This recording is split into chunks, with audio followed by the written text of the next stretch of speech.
नहमदहु व नसल्ली अला रसूलिहिल करीम अम्मा बाद फ़ाऊज़ु बिल्लाहि मिनश शैतानिर रजीम बिस्मिल्लाहिर रहमानिर रहीम रब्बी शरह ली सदरी व यस्सिर ली अमरी वहलुल उक़दतम मिन लिसानी यफ़क़हू क़ौली। मुअज़्ज़िज़ ख़वातीन व हज़रात, रमज़ानुल मुबारक के बाबरकत अय्याम और फिर इन औक़ात से फ़ायदा उठाना, मैं कोशिश करता हूँ कि जो चीज़ मैं उलमाए कराम से सुनता हूँ वो अपने बच्चों में, अपने स्टूडेंट्स में, अपने दोस्तों में, बहन भाइयों में, अपने कुलीग्स में ये चीज़ जो है ट्रांसफ़र करूँ। मैं कोई आलिम नहीं हूँ, मैं एक अदना सा स्टूडेंट हूँ इस्लाम का, और मैं कोशिश करता हूँ कि जो अच्छी बात मैं सुनता हूँ वो आगे अपने दूसरे भाइयों को बताऊँ, क्योंकि यही जो है ना अल्लाह तबारक व तआला ने हुक्म दिया है कि आप नेकी को फैलाओ और बुराई से लोगों को मना करो। बाकी हिदायत अल्लाह तबारक व तआला के हाथ में है, वो जिसे चाहे हिदायत दे।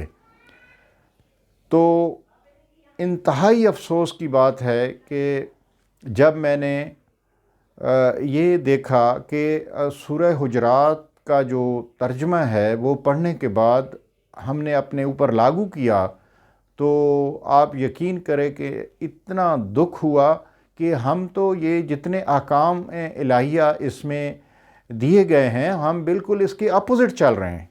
मुझे बहुत अफसोस हुआ ये देख के कि अब उसमें 9 वाज़ेह अहकाम हैं, जिसमें सबसे पहले फ़तबय्यनू, यानी जो आपके पास कोई ख़बर आती है तो आप फैलाने की बजाय तहकीक कर लिया करो कि आया वो दुरुस्त है या गलत है। खुदा न खास्ता आप गलत ख़बर को लाइल्मी में दूसरों तक फैला दें और उससे उनका कितना नुकसान हो जाएगा। और इससे अल्लाह तबारक व तआला ने कुरान मजीद में मना फरमाया है। और अफसोस कि हम कुरान मजीद को, जो दुनिया की सबसे बड़ी किताब है, इसको ना समझ के पढ़ते हैं। तो मेरी गुजारिश है कि हमें कोशिश करनी चाहिए कि हम पारों की बजाय रकू पढ़ें, रकू की बजाय चंद आयात पढ़ लें, लेकिन उसको समझ कर पढ़ें। दूसरा हुक्म है फासले हो, यानी आप बहसियत मुसलमान अगर आप महसूस करते हैं कि ये मेरे 2 दोस्त आपस में किसी वजह से नाराज़ हैं, वो लड़ाई झगड़े हैं या किसी वजह से उनकी आपस में बोल चाल नहीं है, तो आप उनमें सुलह करा दें। ये फ़िलॉसफ़ी है इस्लाम की, और ये इस्लाम के अहकामात ऐसे अहकाम हैं कि यकीन करें अगर इन पर अमल कर दिया जाए तो ये एक बेहतरीन मुआशरा तश्कील पा सकता है। अब तीसरी चीज़ सूरह हुजरात में जो बयान की गई है जो है वाक़सितू, यानी इंसाफ़ करो, खा मामला छोटा हो या बड़ा हो, उसमें इंसाफ का हुक्म दिया गया है। वो मुआशरे, यानी हज़रत अली करामुल्लाह वजह का कौल है कि सल्तनतें कुफ़र से कायम रह सकती हैं लेकिन नाइंसाफ़ी से कायम नहीं रह सकती। और यही बात जो है जब जंग अज़ीम दोम में चर्चिल को किसी ने आके कहा कि हमारी इकॉनमी तबाही के दहाने पर है, तो उन्होंने कहा कि मुझे ये बताओ कि आपकी अदालतें इंसाफ़ कर रही हैं? उन्होंने कहा जी वो कर रही हैं। तो वो कहने लगे कि कुछ नहीं होता, डोंट वरी। तो अब आप ये देख लें कि कितना ज़रूरी है। चौथे नंबर पे ला यस्खर, कि आप किसी का मजाक मत उड़ाएं। हो सकता है जिसका आप मजाक उड़ा रहे हैं वो अल्लाह की नज़रों में बहुत ही बेहतर हो, अल्लाह के नज़दीक हो, तो आपको हक़ नहीं पहुंचता कि आप किसी का मजाक उड़ाएं। बाज़ औक़ात हमारा मकसद कोई किसी को नुकसान पहुंचाना नहीं होता या हमारी नीयत कोई ख़राब नहीं होती, हम एज़ ए जोक जो है वो किसी का मजाक उड़ाते हैं, तो शरई तौर पर ये मना किया गया है। तो सीरियल नंबर 5 पे है वला तलमिज़ू।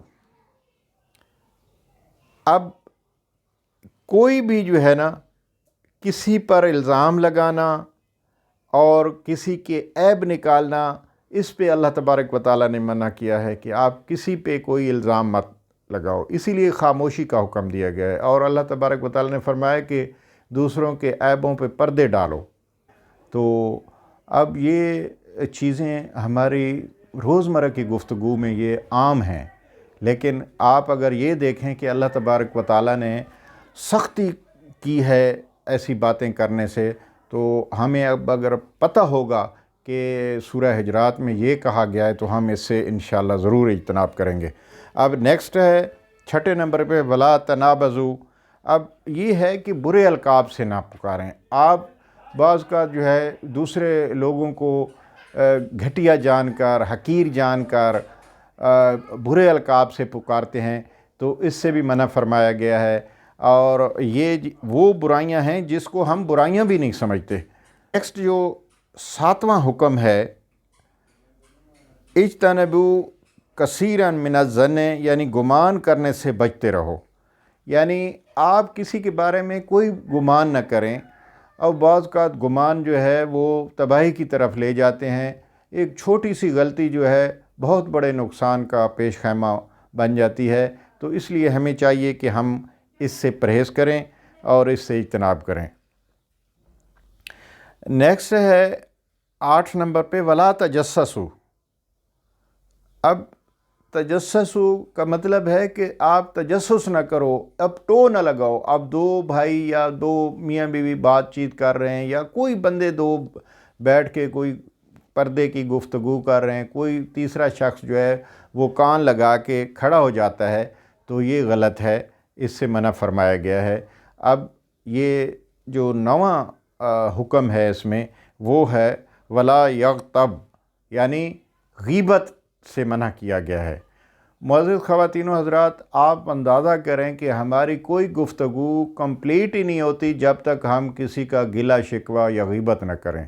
तो इस सिलसिला में कुरान मजीद ने ख़ुद मिसाल दी है अगली लाइन में कि क्या तुम पसंद करोगे कि अपने मरे हुए भाई का गोश्त खाओ?